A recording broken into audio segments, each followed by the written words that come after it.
आज हम उच्चारण स्थान पढ़ेंगे। उच्चारण स्थान हिंदी और संस्कृत दोनों में एक समान होते हैं।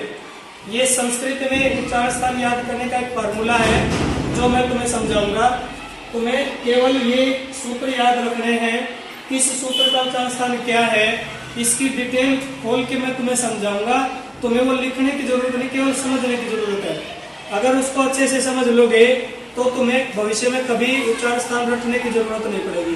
केवल ये फार्मूले याद रखने पड़ेंगे सिर्फ, और ये फार्मूला एक बार अच्छी तरह से याद हो जाएगा तो भूल नहीं पाओगे इसको। कैसे? पहला है अपू है विसर्जनिया नाम कंठ। इसमें इसके टुकड़े करके समझाऊंगा तुम्हें कि इसमें कौन कौन से वर्ण आते हैं। पहले आया ए और आ। संस्कृत की वर्णमाला में ए और आ अलग अलग नहीं है। ए अकेला ए है, ह्रस्व ई है, ह्रस्व ऊ है। यदि हमें दीर्घ की आवश्यकता होती है तो हम क्या करते हैं? दीर्घ ए, दीर्घ ई, दीर्घ ऊ, ऐसे करके वहां पर उसका जिक्र किया जाता है। तो यहाँ ए का अर्थ है, जो यहाँ ए दिया इसका तात्पर्य है ए और आ दोनों। उसके बाद यहाँ है इस सूत्र में कु। कु का मतलब है क वर्ग। प्रत्येक वर्ग के पहले अक्षर के नीचे कु लगा दिया जाता है तो उसका अर्थ होता है उसका पूरा वर्ग। पूरे वर्ग में कौन कौन से वर्ण आते हैं? क, ख, ग, घ और ङ। पांचों वर्ण आ गए ना। क वर्ग के 5 वर्ण। फिर क्या है इसमें? है। फिर इसके बाद है विसर्जनीय। विसर्जनीय विसर्ग को कहते हैं। किसको कहते हैं? विसर्ग को। और फिर आ जाएंगे इसमें विसर्ग। अब ये देखो इसकी डिटेल खुल के आ गई। कंठ किस किस का उच्चारण स्थान होता है? ए, आ,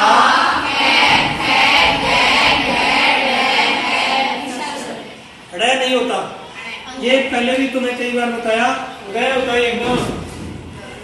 जो ये ग की आवाज आती है ना, ग, इसको नाक से अगर निकालोगे तो इसका शुद्ध उच्चारण हो जाएगा ग होता है। जो ड तुम बोलते हो उसके नीचे बिंदी लगती है, सड़क में आता है।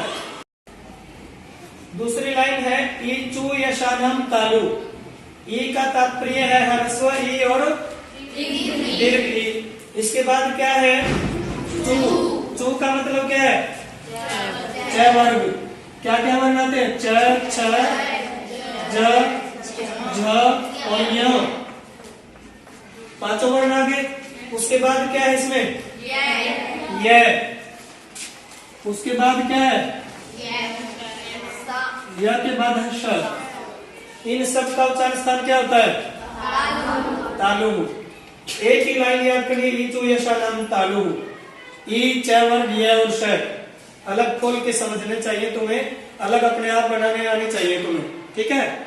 अगला है ऋतु रसानाम मूर्धा। इसमें क्या आएगा? री, ट वर्ग, ट, ठ, ड, ढ और ण। ट वर्ग में कौन कौन से वर्ण आते हैं? ट वर्ग हो गया। उसके बाद क्या है? और उसके बाद श, र और श। इन सब वर्णों का उच्चारण स्थान क्या होता है? मूर्धा। मूर्धा नहीं, मूर्धा। देखो ये याद करना, सिर्फ री टू रसानाम मूर्धा। समझ में आ गया? अगला देखो लरितु लसानाम दंतः। इसमें क्या है? लरी, ट वर्ग, ट, फ,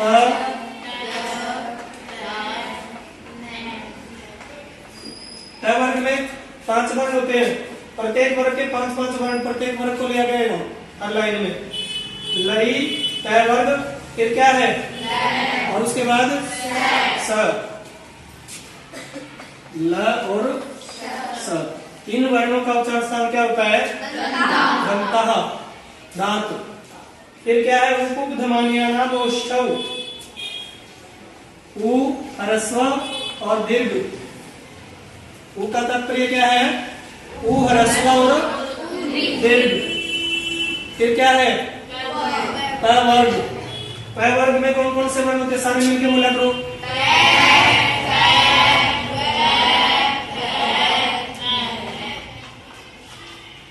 प वर्ग के 5 वर्ण। उसके बाद यहां दिया उपधमानियों। ये जो उपधमानी होते हैं लौकिक संस्कृत में इनका प्रयोग नहीं होता, लेकिन इनका उच्चारण स्थान तुम्हें याद रखना है। ठीक है। उपधमानियानाम ओष्ठौ। उप पै वर्ग और उपधमानियों। यहाँ जो पै में बड़े की मात्रा है ना, यहाँ श्रवण दीर्घ हुआ है। ऊ का मतलब पै वर्ग और उपधमानियों। पै वर्ग का पू और ऊ दोनों को मिला के दीर्घ स्वर हुआ है यहाँ पर, इसलिए उपधमानियों में दीर्घ हुआ है। ऊ पै वर्ग और उपधमानियों, इनका उच्चारण स्थान क्या होता है? ओष्ठौ। ओष्ठ। ये होठों से बोले जाते हैं। अगला है ये मैं गए नए ना नाम नासिका।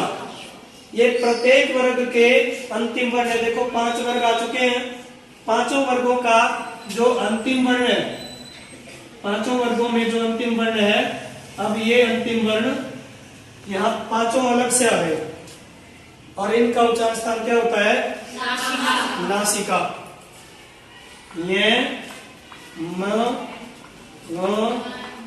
ण और न, इनका क्रम जो वर्णमाला है संस्कृत की, उस क्रम के अनुसार यहाँ इनका क्रम आया है। किसी भी टेस्ट में, कहीं आगे चल के बड़ी क्लास के टेस्ट में, या कहीं नौकरी से संबंधित टेस्ट में, या स्टेट सीटेट वगैरह में, जहां भी इनमें से जो उच्चारण स्थान आता है, उसका कई बार हम क्या करते हैं, थोड़ा सा पढ़ते ही पहला ऑप्शन होता है वर्ग के अनुसार, वही उच्चारण स्थान उसमें निशान लगा देते हैं। तो ये तुम्हें ध्यान रखना है इस बात का कि इनका उच्चारण स्थान 2 जगह अलग अलग है, तो दोनों ही कंबाइंड रूप से मिलेगा, तुम्हें मिक्स मिलेगा। मान लिया यहाँ ये आ गया, पहला वर्ण ले लीजिए, ये च वर्ग का है। च वर्ग यहाँ इसमें आता है तालु में। इसके उच्चारण स्थान में तुम्हें लिखा मिलेगा नासिका और तालु दोनों। वो ऑप्शन सही, ठीक है।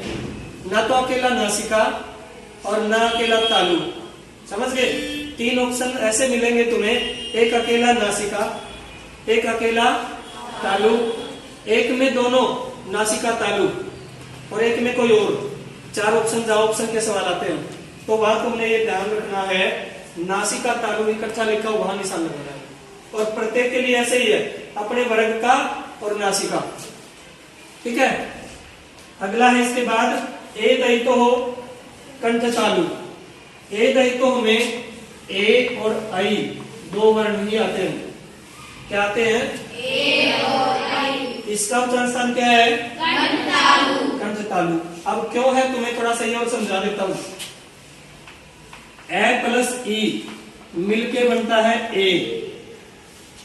जब तुम संधि याद करते हो, गुण संधि, तो तुमने पढ़ा होगा ए और ई को मिला के ए बनता है, या फिर आ और ई को मिला के ए बनता है। ई चाहे ह्रस्व हो चाहे दीर्घ हो, ऐसे ही बनता है ना। तो ए का उच्चारण स्थान क्या है? कंठ। और ई का उच्चारण स्थान क्या है? तालु। एक ए है और एक ई, दोनों को मिला के यहाँ ए बन गया। तो ए का उच्चारण स्थान क्या होगा? कंठ और तालु दोनों मिल जाएंगे। समझ गए? ए और ई मिला के दोनों का उच्चारण स्थान कंठ तालु हो जाएगा। इसी प्रकार से अगला है, अच्छा एक इसमें आई और है, जैसे ये कैसे बनता है? ये बनता है ए प्लस ए।